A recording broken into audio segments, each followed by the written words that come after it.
Today, I'm excited to introduce you to Jake Dyal, a former U.S. Army intelligence professional who served for 13 years and has since founded an innovative tech company.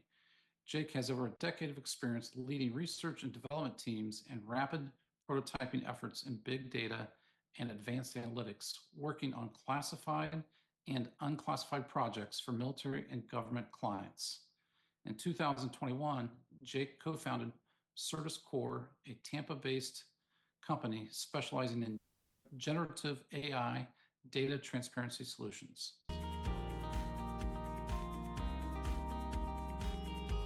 Jake, thanks for taking the time to join us today for this conversation. Appreciate it so much. Yeah, thanks for having me on. Definitely appreciate it. Absolutely.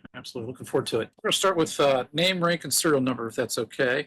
And what I mean by that is I'd like to learn about you as a person first, and then we'll go into your military and transition, and then learn about your business, just to kind of frame that up for everybody. But if you could, just tell us a little bit about yourself. Just what should we know? So, I was in the Army for 13 years, and I was lucky enough to actually come back to where I'm from. So I'm actually in Tampa, talking to you from Tampa, and I'm one of the rare Tampa natives that's still here. And city's grown and changed, quite a bit, and we're really excited to be building a company here, where I grew up. Absolutely. I was just down in Tampa about 2 months ago, right downtown, right along the river there. And I was shocked to see how much it's changed since I was there last, about 7 years ago. It was, Oh, yeah. It was fantastic. So Yeah. I remember when I was a kid, my dad was an attorney, and pretty much if you wanted to be an attorney or a banker, you could stay in Tampa and have a good life. But beyond that, you had to go, and I wasn't really into that. So for me, joining the military was a great way to get out of Tampa and Yep. explore the wide world. But like you, when I came back, I was like, wow, this place has changed so much. It's really like grown into this real metropolis. It was kind of this tiny little city that could before, and then now it's more of a real city. Yeah, absolutely. So what are you passionate about? What do you like to do when you're not working and driving Certus Core forward? So I have pretty much only one hobby, and it's Brazilian Jiu-Jitsu. I've been doing it now, I guess maybe 12, 13 years. Was fortunate enough to get my black belt last year. And yeah, it's just really fun, but it comes with the hardships of injuries at times. So I'm kind of nursing myself through an injury now, but just really excited to get back on the mats. Yeah, that's very cool. It's amazing the different sports and activities that people do to find their own zen, their own peace. And I imagine when you're out there doing Brazilian Jiu-Jitsu, there's nothing else you can think about. You can't think about, well, will this customer do this? I mean, You're in the zone, you're in the moment, right? Yeah, that's the best part about it is nothing else in your life can affect you while you're on the mats. Because if it does, you're going to get punished, quite a bit if you're thinking about not being there. So it's the exercising that muscle in your brain to just be present and focus on what is happening now is a great part of it, and what I really always enjoyed about it. Yep. And also, You said it was you've been the you've been camaraderie. doing that for 13 years, or how long was it? Yeah, 13 years. Well, I started actually in the military. My first introduction was through when I was at Special Operations Command South. There was a guy there who his blue belt in Brazilian Jiu-Jitsu, but he was a judo black belt, and he invited a couple of us to the mats, and it was really interesting. But I didn't really do it full time until I left the military. Very cool. I just met another gentleman. He was Marsoc. His name's Roy Bechtel. And I think he does Brazilian Jiu-Jitsu as well, and pretty amazing. But what a discipline, that's for sure. So very cool. What's a personal challenge that you've overcome yourself in life? Let's see, a lot of them, making transitions. I was in the military for 13 years, and then after that was fortunate enough to transition to a civilian career in government still. So making that transition was really hard. I had small children at the time, not knowing what the future would look like. And then, transitioning to running a business from being a government civilian, having basically no real commercial expertise, just a willingness to learn and a desire to get it done. That's been a big transition, a big obstacle. There was a lot of things I didn't know plenty that I still don't, but I'm fortunate that I can, be in a place and to learn from others who know a lot more than me. Absolutely. I find that founders that are coachable and willing to learn are usually the ones that go further. The ones who think they've got it all figured out usually don't go too far, and the ones that don't collaborate don't make it as far. So it's interesting to talk about that. Yeah, community is a big part of getting anywhere. We're really fortunate to be at the Embark Collective. It's a tech incubator here in Tampa, and being one of the few people involved in national security and defense from a business perspective, we've been able to kind of coach some of the other companies because we've got not just myself, my two co-founders they were in the military and then doing stuff in defense, and my head of sales was too. So we can coach a lot of the companies who are interested in defense tech. This is how contracts work, or acquisition works, or doesn't, or doesn't work. But that community aspect is a real big part of how we've been successful. We've got our branding and marketing coach. We ended up hiring because she was so good, and we knew so little. So we were really fortunate to get her expertise on the team, all through community.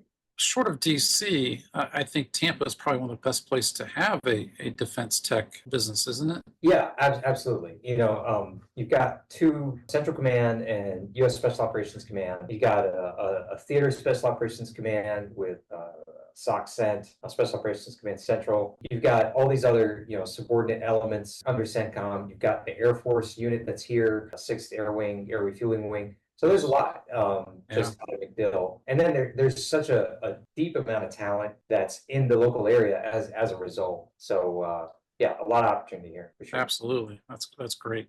It's one of my favorite cities, that's for sure. So you were probably 18 when you joined the military? No, I was 20. I was 20. Okay. A couple years of life experience. Understood. And why did you join the military? So I joined the military because I really believed in service. I'd gone to a Jesuit Catholic school where, there was a lot of discussion about service to others.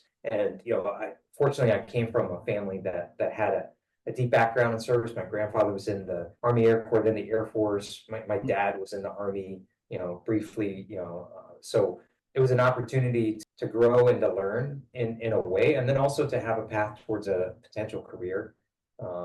That was a great opportunity, I thought. That's awesome. That's awesome. Thank you. It's amazing to see how many people that have gone through the military have that in their heart, in the core of them, that willingness to serve before, during, and after their service in the military. So many nonprofits have started out through the veteran community. It's unbelievable.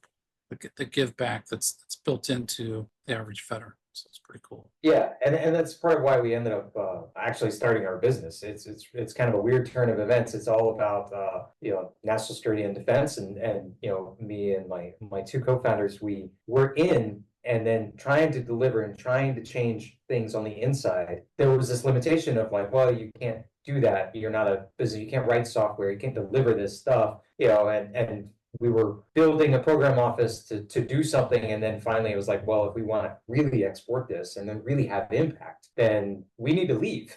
So it was a weird turn of events. I never really thought I'd leave government and start a business until we just kind of came to that crossroad. That's amazing. That's cool. So you in the military, you were there, I think you said 13 years. Where did you, you're in the Army. Tell me about your military journey. Yeah, so I was fortunate, enlisted for a period of 5 years, and then re-upped a bunch of times. Language school for Chinese Mandarin, and I thought for sure I would get sent to Asia. In the Army's wisdom, they didn't send me to Asia. They sent me to Fort Huachuca, Arizona, and where I showed up after 2 years of training and going to my MOS school and then going to language school. I remember my platoon sergeant said, "Hey, Dyal, you figure out what post police is yet?" I'm like, "No, Sergeant." He's like, "Well, you're on it." And I was picking up trash that first week. They want to make sure, hey, you went to 2 years of school, and just because you did all that doesn't mean you're something special. Now you're in the Army. Got to go to Fort Huachuca, and then was re-enlisted to go to a special operations unit in 7th Special Forces Group. One, it was in Puerto Rico, so it was Charlie Company, 3rd Battalion, 7th Special Forces Group. That was a great assignment. Then got pulled into the Theater Special Operations Command SOC South. And then from there, got into a real niche in my job field, got to go do more positive operations and then went to Europe. So I was working for a NATO unit, out of Belgium at the time, deployed to, Afghanistan during that time, and then got stationed back in Tampa for Special Operations Command Central, and then left the military. So you're right. It didn't sound like you got a lot of chance to use your Mandarin Chinese during your 13 years. Well, you would think, but then when I was in 7th Group, and then when I was in SOC Cent, I got deployed to Haiti, and there was a very large UN contingent of Chinese police officers that were there from China. Now, I thought that I would get to speak a lot of Mandarin with them. Turns out they were from Guangdong, which is down in the south. But a lot of them did speak Mandarin. But I remember there was a phrase in language school that I don't fear heaven, I don't fear hell, I just fear a Cantonese person trying to speak Mandarin. The accent was thick. So I got to use a little bit there, and then a little bit again in the US, got to do some work out on the West Coast. So that was cool. Got it. Very cool. Very cool. So you get out of the military, and then you served in, I think, Defense Intelligence. Was that right? Yeah. I was a Defense Intelligence Program Manager. Did that for 10 years. Wow. Okay. Very cool. It's interesting because you went and you started Certus Core, and I thought, why did they call it Certus Core? I believe there's a neat story behind the name of Certus Core. Yeah, absolutely. Yeah, it was something that we saw that was kind of lacking. It was the truth in delivery, the assurance, like, hey, we're going to give you something, and in this case, the core of something that will turn into value in your organization over time. And what we do is we have a software platform that helps people create their own data products, a need that we saw in the military and defense intelligence, throughout national security. And we thought that the creation of those data products really the core of a lot of decision making and a lot of success that these organizations could have. So we wanted, that's kind of how we modeled the name. And researching it, I think Certus in Latin means trustworthy or truth or something like that. Is that right? Yeah. It's like certainty or truth. And we also saw like a lack of that assured delivery from a lot of the contracted elements and products that we were consuming. We had a lot of people say, "Oh, I can do that," and of course we could do that, and a lot of services contracts, especially with a lot of systems integrators, and the reality was not as much. We had to grow on the government side to be able to articulate those requirements better, but then also I think there was a misalignment of incentives with some of the acquisition vehicles that were happening, which is why we're a product company, and we always want to be a product company because we want to be able to have an idea, interact with our customer, focus in on a delivery within a time period, and then get out of the way. And make sure that they have the thing that they said that they wanted and needed to execute their mission. That's great. So can you share with us the founding story of Certus Core? I think there's a few of you involved. And yeah. So me and my co-founders, Tim Tuhill and Joe Blankenship, we actually were all working together in this defense intelligence research and development office. It's under the Concepts Development Management Organizations, Secretary of the Air Force. We worked for primarily Office Under Secretary of Defense for Intelligence and Security, doing a bunch of different programs for them. And it was really interesting because we were government, but we had government customers. And so we were learning and interacting with all of these different government customers over time about what their problems were from a data perspective. And we were delivering data solutions, data analytics, data science solutions. And we spent a lot of time in the realm of data engineering, basically putting data together. So we came up with what we thought was a real innovative way to do that. We got some initial funding while we were still in the organization, about $1.8 million, to put together this program office focused more on money laundering and identifying opportunities for law enforcement and defense. And that grew into its own program office, about $10 million program office. And when you become a government civilian, a lot of times people joke, like especially a program manager, supposed to build this program and kind of write it off into the sunset. Just keep growing it and grab more How budget. funny. But that wasn't what we wanted to do. We wanted to solve the problem, and we kept running up against that. Even though we bought software, we used all these contracts with these systems integrators, we weren't solving the actual technical problem. I come up with an idea. I need to then rapidly turn that idea into a data product that I can use. And oh, by the way, I need to make that data product reusable because I'm going to have a problem like this again, but maybe only part of it. That reusability, that rapid creation, those were the elements that we thought that we needed. And co-founder Tim created the first version when we were in government and integrated it into the program office. But we realized like this is not going to really have the broad impact that it could have unless we get serious about it and quit our jobs and write new software and do this full time. So we were like, well, we got a decision point. What are we going to do? And we had built this data product that was, we thought, really impactful, was focused on money laundering and sanctions. And this was like early 2022, and Russia invaded the Ukraine. So we thought for sure this is the time that people would use it. But turns out they were kind of hesitant on using it. They didn't want the spotlight. So that was kind of nail in the coffin for the three of us. We had one foot out the door already, thinking about leaving, but then it was like, okay, now we got to go. We have to do this, and we found the right opportunity and left and built the business. There's two things that I find very amazing. Your story is that I think all three of the founders are veterans as well, right? All three of you are? Yeah. Tim served in the Air Force and then did a lot of defense contracting as a software engineer. And then Joe was in the Army, I think as a SADE, and worked also on defense contracting, and then as a government civilian was his last position. Yeah. Wow. And think about that. Three professionals working in the government, very secure jobs, that all three of you decided to, let's go do this. That takes a lot of trust, a lot of, from your families even, to say, hey, that's pretty cool and pretty unique, I would think, that you'd have three civilian government employees go start an endeavor like this. That's pretty amazing. Like there was a little bit of, we're ignorant to how hard it is. But there was also a lot of trust amongst each other. We've been working together for a while already in these roles. We all could rely on each other. Like Tim's the best engineer I've ever worked with. Joe is a real innovator from a data science perspective. Has a deep appreciation for how you can actually solve problems with data. So trusted their ability and they trusted mine, and we were fortunate enough to have the opportunity we did. That's fantastic.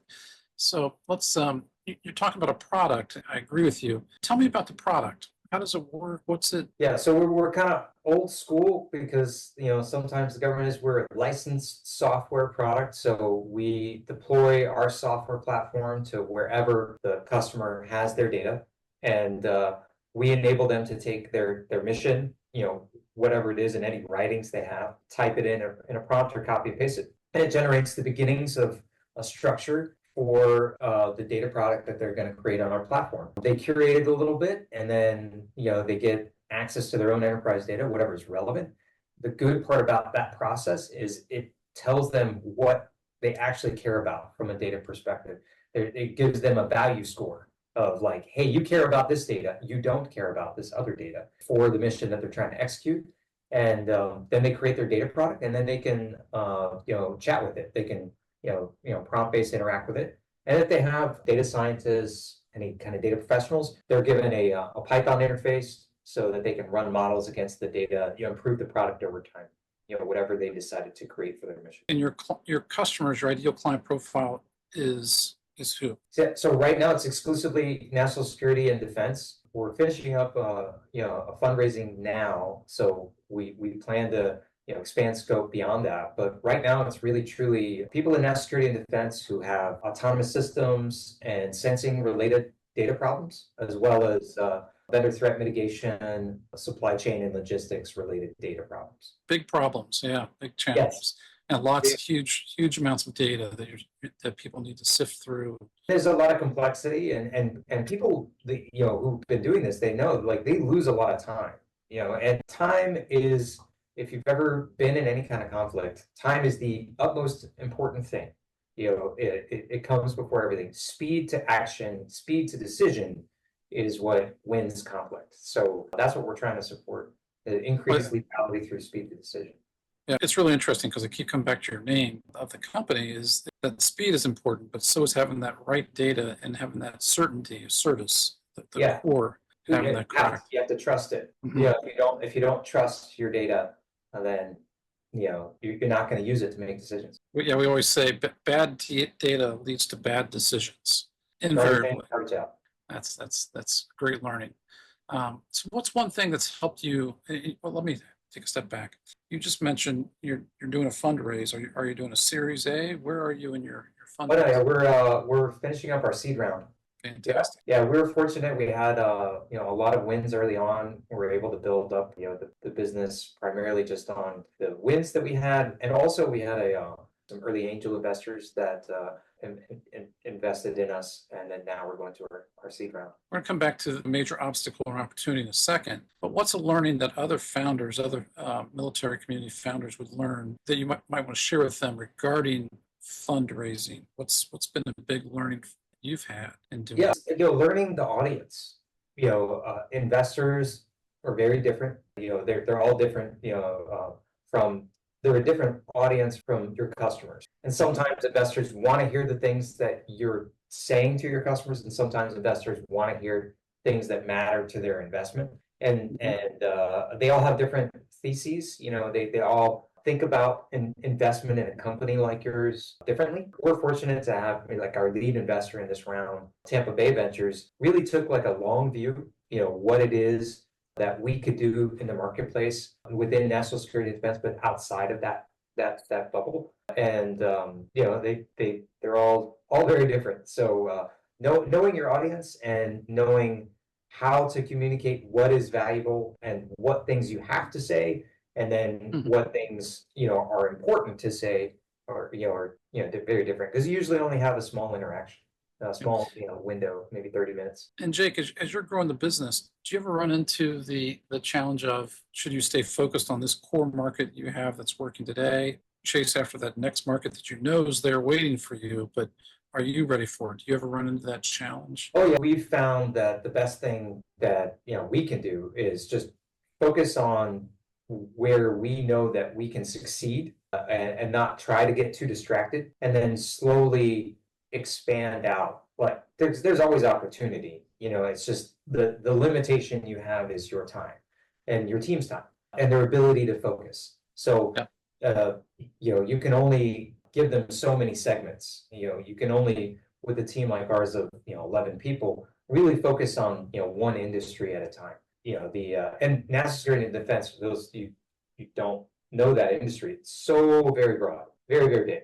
So a lot of investors wanted us to go out to the commercial landscape before talking to them, and we decided against it because of that need to focus. Absolutely. I think that focus is so important. It's something I learned earlier in my career, but I always have to be reminded of that as, hey, stick to your core. When the time's right, it'll almost knock you over with obviousness of it's okay to go after this market now, but stick to your core, stick to your focus. Yeah, very cool. So what's something the military that has taught you that you use in your business every day or that you rely on? Yeah, so I was fortunate that the roles I was in the military had some leadership experience, and through that I was able to learn how to assess people's values, the values that they bring to the organization. As a result, we have our own internal hiring process. The first thing we check is their value, because there are a ton of highly skilled people that can really execute what you want them to do. They maybe don't have the same values, or the values aren't necessarily aligned with what your company's values are. So checking that early was a real discriminator, and it's proven to us to add to our own internal value. We all trust each other quite a bit. One of the values that I've always looked for was integrity and conscientiousness.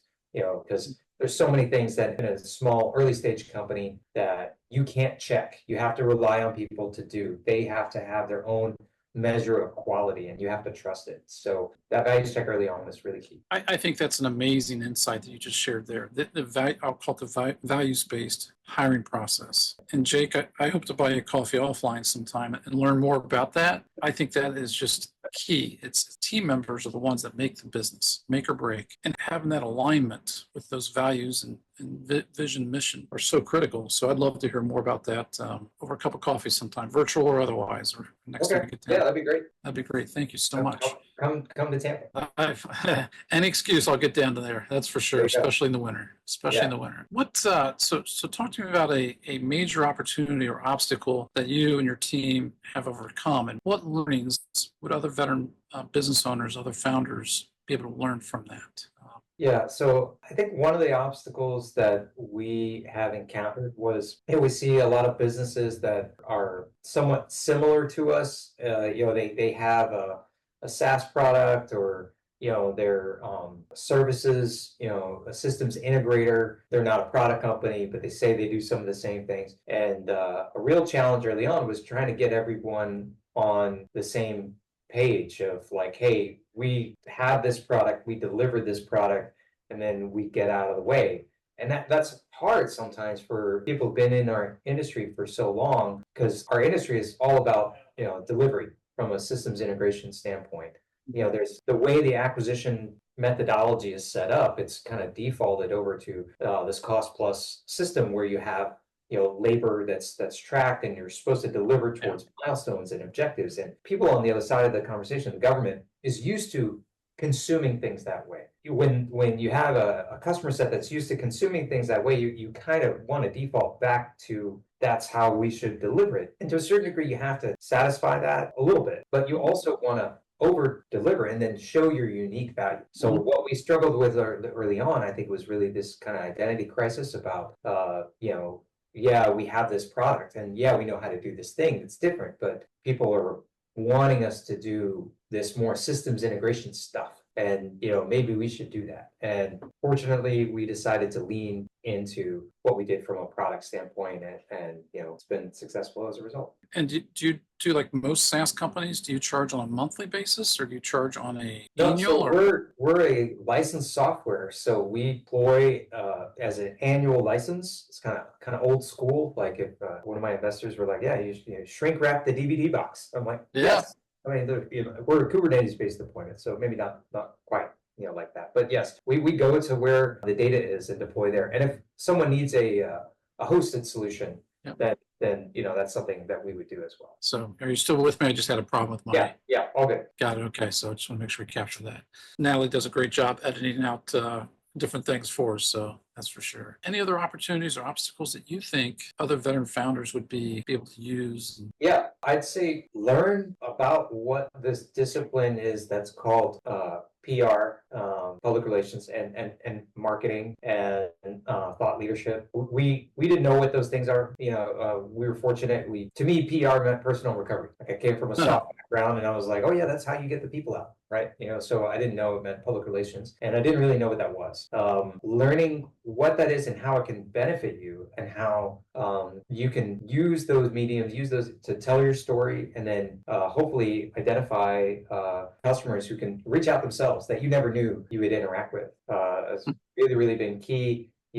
When I was in government and in the military, it was quite professional. You don't talk about what you do. A lot of the work that I did, I can talk about with my family. So I was just kind of used to that existence. I didn't even really have a social media account. Like that's how I was. So when we started the business, I had to create my LinkedIn account, and had to start doing things there, and learn that it's not for any bad reason. We're just trying to tell our story in a way that people can consume it and hopefully identify something that's valuable to them, and maybe reach out. It's interesting. I went to send you a LinkedIn request this morning, I think when I was having coffee, and on my phone, of course, and Jake wants my email before I connect. I'll do that later. So yeah, it's still I still have the spam filter. I'm still have the slight paranoia there. Cybersecurity training still kicks in. So Absolutely. Absolutely. Well, hopefully you'll approve my LinkedIn request when you see it in the next couple of days. Absolutely. Absolutely. So before we go, a couple quick questions, and I so much appreciate your time and your insights today. What's some resources that you found helpful to building? I mean, whether it's books, blogs, podcasts, personalities that you've relied on or thought about a lot, that you would recommend other people read, consume, watch, whatever? Yeah, one of the biggest things that I do consume from a business standpoint is actually I consume this thing, the Acquired podcast. I don't know if you're familiar with it. They go through more modern history of businesses that are successful, but the businesses that we may know, and they tell some of the more nuanced aspects of the history of the business that maybe gets glossed over in media or content. Definitely would recommend the Acquired podcast, and then also some if there is a local community resource for entrepreneurs that you feel like might have a decent message, please go engage with them. We're fortunate enough to be at Embark Collective. They're a fantastic resource for us. People, they have multiple events throughout the year where they bring in experts and raising capital and marketing and thought leadership and sales and branding and they have coaches. If you can, whenever you can find someone who's going to give you objective advice about your business, who has no stake in your success or failure, then that is a good resource. And if you can find those, that's absolute gold. And they're in many different communities. Yep. We need to find our tribes that want to champion and celebrate us. I think that's so important. And if Embark Collective does that for you, that is fantastic, because the people that try to do it all on their own, what's that old saying? If you want to go fast, go alone. If you want to go far, go with others. Yeah. And I didn't realize how fortunate I was with that community aspect. Not only am I not a solo founder, I have two other co-founders that I can rely on and talk to, and they can have their own discipline and advice. But then, we have this larger community that we can rely on too, and help kind of shape what it is we're doing, be more successful in what we're trying to achieve. Absolutely. So what's something the audience can do for you? I would say if you're thinking about solving a data problem, don't run to the data. Think about what it is you're trying to do and how that relates to the data. And even just sit there with a whiteboard and kind of think through, okay, if I got this type of data and this type of data, or these entities, and I was able to put them together, then that would be the thing that would solve my problem. More people would think about what it is they're going to do before they do it in data. I think we'd have a lot more success as a federal government and be able to enable a lot more decisions. But many people just dive right in. I put out this drone got this data, it must be the data I need. And that's not always the case. Maybe you didn't need to do that deployment. Think through your mission. Absolutely. And see, any other questions? How do we get in contact with you? Yeah, so you can definitely go to certuscore.com. And there's a request a demo there. You can find us on LinkedIn at Certus Core, CERTUSCORE. Reach out there, message the page. Somebody will always message you back. Usually within a couple hours, even late at night, we will respond to you there. I think this is the last question. Is who's another military community founder that has inspired you, that you think that person is just amazing or learned a lot from? I can't think of another military community founder off the top of my head. I can think of another community founders, not in the military, because I interact with many of the founders here at Embark Collective, but not associated with the veteran group. And that would be Sean Verdesia at AbleNook, ABLENook.com. Amazing flat packed building solution. The guy's mad scientist came up with a way to put together a giant dwelling in 2 hours with no tools. Wow. Kind of build it through Lego. So Sean continues to inspire me, but not really any other military community founders pop out in my head. So understood. But that's AbleNook.com. AbleNook.com. Yeah. Wow. Flat packed like IKEA housing. Yeah, reusable parts. Oh, we actually bought an AbleNook from Sean, and as part of a SOCOM project, we were putting together this Internet of Things lab because, sometimes you need to show people what makes the data. So we have all this together. So we bought EnableNook and we put it on a World War II vessel, because that's what you do. So it's in downtown Tampa, behind the aquarium. There's the Victory ship. It's a World War II Victory class vessel, and on top of it is EnableNook from Sean. And now we have our software running in there, a bunch of sensors running around. You can deploy a bunch of autonomous systems from there. We use it kind of as our autonomy lab. But can't say enough great things about Sean.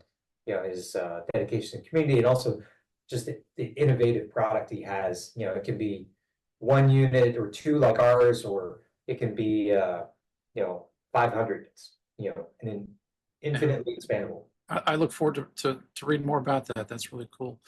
Is there any other questions I should have asked you and I did? I mean, not that I can think of. Just thank you for the time.